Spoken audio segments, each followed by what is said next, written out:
Weekend, 17 bars in Texas had their liquor licenses suspended for not following the COVID-19 safety protocols. 2 of those bars are in the Houston area. Here's Ron Trevino. The Texas Alcoholic Beverage Commission was conducting what it calls Operation Safe Open, an undercover operation where its agents are looking into whether Texas businesses are following the rules. Among the Texas bars getting their liquor licenses suspended for 30 days are Handlebar Houston on Washington Avenue.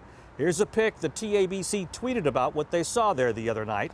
And in Seabrook, a place called Barge 295. I spoke with the owner of this bar and grill who says he was not over capacity and that his place is a victim of selective enforcement. He is working on an appeal. Meanwhile, the TABC says you can expect more of these undercover operations at Texas bars. What we hope is that this weekend's activities really allow the majority of bars in Texas to really take a look at their practices internally to make sure that they are complying with all of these various requirements, and that way they don't themselves have to find themselves unable to sell alcohol for 30 days.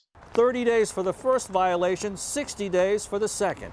Coming up at 6 o'clock, more on how the TABC is working to keep bars in compliance. Plus, we'll hear from the Houston Fire Department and how they're responding to complaints about businesses. Back to you. All right, Ronnie. Bars and restaurants that survived the shutdown by selling cocktails to go hope it'll become a permanent change. The Texas Restaurants Association is asking the state to expand the governor's emergency waiver to allow restaurants to sell sealed pre-mixed drinks. The governor says he actually supports this idea, and lawmakers are thinking about writing it into law.